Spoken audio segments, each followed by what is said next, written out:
Assalamualaikum warahmatullahi wabarakatuh. Salam sejahtera bagi kita semua. Om Swastiastu, Namo Buddhaya, salam kebajikan. Perkenalkan, saya Maya Yulianti, mahasiswi dari Universitas Gici Jatiwaringin, Jakarta Timur tahun 2022. Pada kesempatan ini, saya akan mempresentasikan sebuah makalah pengantar bisnis dan manajemen dengan judul Menjalankan Usaha Media Cetak di bawah institusi PT Indonesia Punya Maya dengan produknya Majalah Gici Review.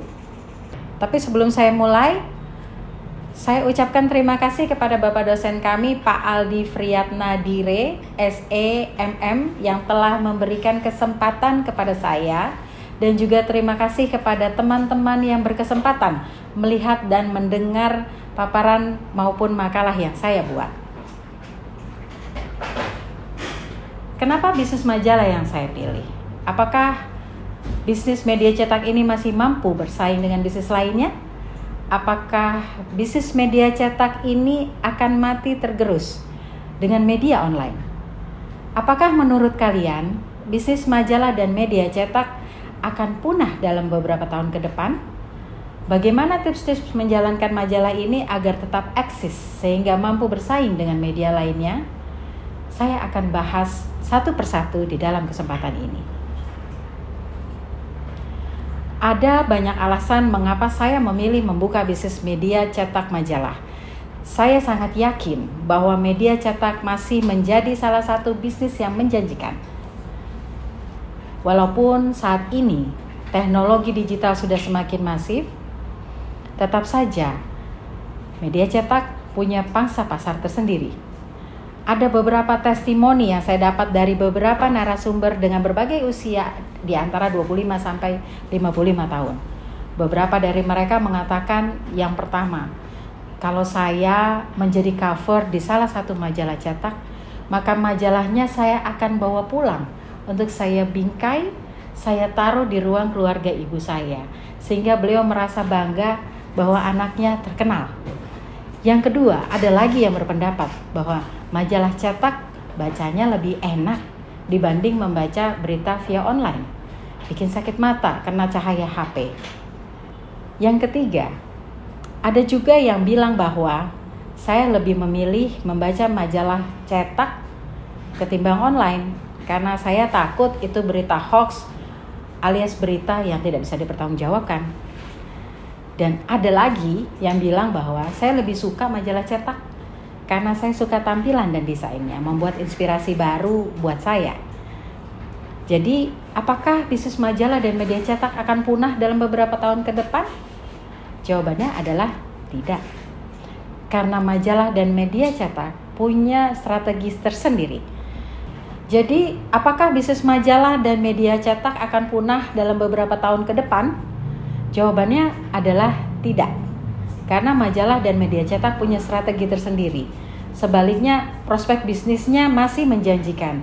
Hal itu seperti ditunjukkan The New York Times atau NYT yang sukses bangkit dari keterpurukan dan berhasil meraup pendapatan sebesar 709 juta US dollar atau sekitar 9,8 triliun rupiah pada tahun lalu. Surat kabar yang berbasis di kota New York, Amerika Serikat ini kini meraup keuntungan bersih sebesar 55,2 juta US dollar atau sekitar 770 miliar rupiah setelah mengalami kerugian selama bertahun-tahun. Dan NYT ini sendiri sedikitnya memiliki 1.600 wartawan dan semuanya digaji relatif tinggi. NYT pun semakin yakin dengan proses bisnis ke depan sehingga pada tahun 2020 mereka menargetkan dapat meraup pendapatan sebesar 800 juta US dollar lewat e-paper. Artikel ini dilansir dan telah diterbitkan di halaman sindonews.com oleh koran Sindo dengan judulnya The New York Times kembali optimis setelah terpuruk. Maka lewat makalah ini, bisnis media cetak atau media massa masih menjadi bisnis yang sangat menjanjikan. Walaupun kita masuk di era digital karena masyarakat saat ini di era globalisasi dan digitalisasi masih minim pengetahuan untuk memilah bagaimana membedakan berita yang benar secara fakta atau hoax. Lalu, bagaimana menghadapi era yang penuh tantangan dan persaingan untuk media cetak? Pada akhirnya kita dituntut untuk inovatif dengan membangun skoci bisnis yang masih relevan dengan hubungan masyarakat, publishing, dan sebagainya. Yang utama harus diperhatikan untuk bisnis majalah cetak adalah 1. Manajemen dan struktur organisasi beserta fungsi-fungsinya dan peningkatan skill dari SDM-nya itu sendiri. Yang kedua, redaksional atau konten beritanya. Yang ketiga, desain dari majalahnya. Yang keempat, aktivitas atau kegiatan lain yang bisa mendatangkan revenue bagi perusahaan. Yang kelima, pendistribusian majalah yang merata sampai ke pelosok negeri. Yang keenam adalah faktor modal yang kuat untuk dapat mengakomodir semua inovasi yang ada di dalamnya. Untuk detail dari penjabaran tersebut di atas dapat dilihat dan dibaca di makalah yang saya buat. Sehingga dapat disimpulkan bahwa bisnis media cetak masih kembali lagi memiliki revenue yang cukup baik dengan didukung oleh beberapa kegiatan inovasi yang mengikuti isu atau tren yang terjadi saat itu.